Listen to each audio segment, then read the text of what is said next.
Assalamualaikum warahmatullahi wabarakatuh.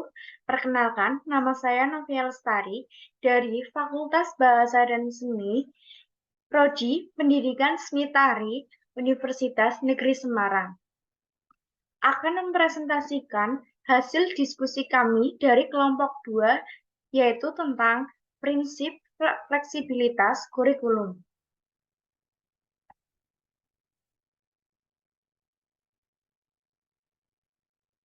Pengertian prinsip fleksibilitas. Prinsip fleksibilitas merupakan suatu kurikulum yang harus lentur, terutama dalam hal pelaksanaannya. Pada dasarnya, kurikulum dirancang untuk mencapai tujuan sesuai dengan jenis dan jenjang pendidikan tertentu.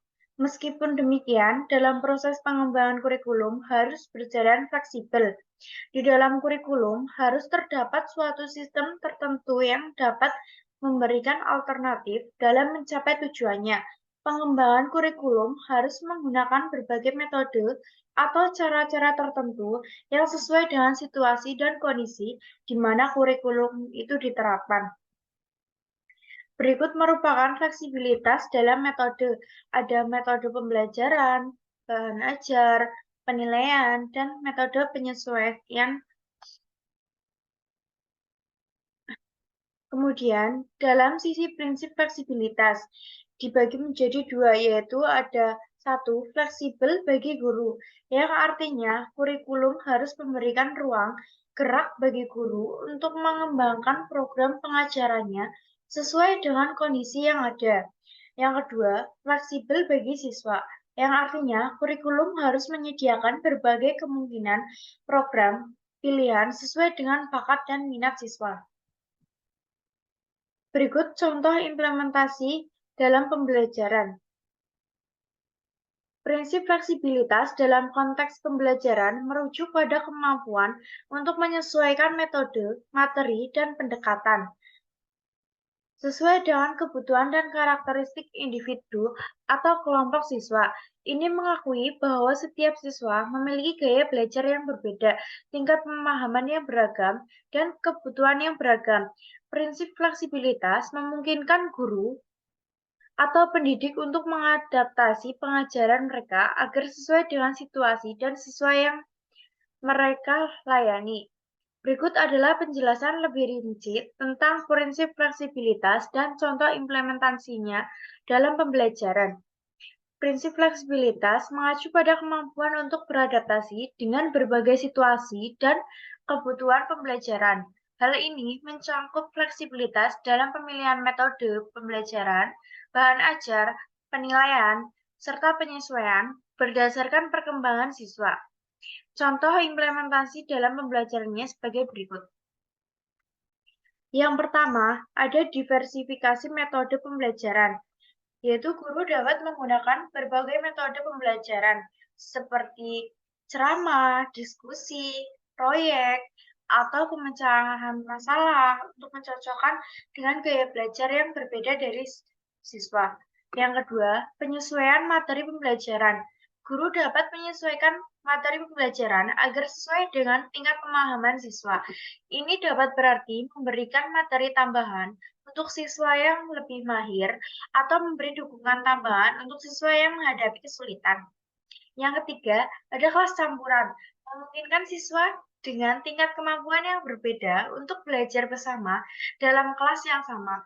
Guru harus menyusun materi yang memungkinkan semua siswa terlibat dan berkembang. Yang keempat, penilaian yang diferensial, menyesuaikan penilaian dengan kebutuhan siswa. Ini dapat berarti memberikan pemilihan penugasan, format ujian yang berbeda, atau mempertimbangkan berbagai cara untuk mengevaluasi pemahaman siswa. Yang kelima, penggunaan teknologi. Teknologi pembelajaran dapat membantu dalam menciptakan fleksibilitas. Guru dapat menggunakan platform pembelajaran online untuk memberikan akses materi pembelajaran kapan saja, memfasilitasi diskusi, atau memberikan umpan balik yang dipersonalisasi. Yang keenam, pembelajaran berbasis proyek, mengizinkan siswa untuk memilih proyek-proyek yang sesuai dengan minat dan kekuatan mereka, sehingga mereka dapat belajar dengan cara yang lebih menarik dan bermakna. Contoh sederhana, pada saat sebuah kurikulum dirancang, pembelajaran akan dilaksanakan dengan menggunakan media LCD, proyektor, atau OHP, namun pada saat hari H terjadi pemadaman listrik di lokasi. Bagi kurikulum yang memenuhi prinsip fleksibilitas, kondisi ini tidak menghambat keberlangsungan pembelajaran. Dengan sedikit melakukan perubahan pada aspek media yang digunakan, pembelajaran tetap berlangsung, namun tetap mengarah pada pencapaian tujuan yang diharapkan. Jika prinsip fleksibilitas ini tidak digunakan, dimungkinkan tujuan pembelajaran yang direncanakan tidak akan terlaksana. Berikut merupakan tujuan prinsip fleksibilitas. Fleksibilitas bertujuan untuk menciptakan lingkungan pembelajaran yang inklusif dan responsif terhadap perbedaan individual siswa. Ini membantu siswa merasa didengar dan diperhatikan dan dapat menghasilkan pengalaman belajar yang lebih efektif dan bermakna. Berikut merupakan contoh prinsip fleksibilitas di salah satu sekolah, yaitu di SMK Negeri 3 Banyumas. 1. Ada pembahasan pada guru dan siswa. Jurusan seni tari yang memilih untuk melakukan praktek dan penilaian di area panggung terbuka. Guru memilih tempat tersebut dengan pertimbangan ruang yang digunakan luas pada saat pembelajaran, dan saat penilaian ditujukan agar mengurangi siswa mencontek gerakan temannya jika dilakukan di ruang kaca. Yang kedua, kekurangan fasilitas juga menjadi salah satu penghambat saat melakukan pembelajaran. Sebagai contoh, kurangnya ruang kaca karena hanya tersedia 2 ruangan. Hal itu sangat menghambat siswa dan guru. Maka dari itu, beberapa kali pembelajaran dialihkan di panggung terbuka atau di gedung pertunjukan. Yang ketiga, beradaptasi dengan kendala yang tiba-tiba terjadi di tengah pembelajaran, seperti terjadi pemadaman listrik atau listrik mati. Bagi siswa seni tari, tentunya membutuhkan listrik untuk menghidupkan speaker untuk pengeras iringan musik. Jika listrik mati, musik dapat digantikan dengan hitungan mulut.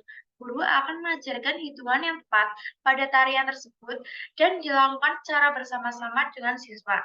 Tepuk tangan juga menjadi salah satu cara memberi tempo pada tarian. Yang keempat, penyesuaian dengan perkembangan siswa karena kecepatannya yang berbeda-beda. Sebagai contoh, pada jurusan seni tari tentunya akan mendapat berbagai macam materi. Pada saat melakukan praktek, tingkat penangkapan materi setiap siswa berbeda. Maka dari itu, guru membuat 2 kelompok yang berisi siswa yang dapat cepat belajar dan siswa yang harus lebih banyak perhatian khusus dari guru. Yang terakhir, ada variasi bagian pembelajaran dengan melakukan kolaborasi untuk membuat suatu proyek, salah satunya dengan mengadakan pertunjukan. Kolaborasi ini melibatkan siswa-siswi jurusan seni tari, karawitan, dan seni pedalangan. Para peserta didik dapat berdiskusi bersama, bertukar berbagai ide yang bisa dilakukan, dan sharing pengalaman. Komunikasi yang efektif dan kerjasama tim merupakan keterampilan penting yang perlu dikembangkan. Sekiranya hanya itu yang dapat saya sampaikan. Jika dalam penyampaian ada kata yang salah, saya mohon maaf. Terima kasih banyak. Wassalamualaikum warahmatullahi wabarakatuh.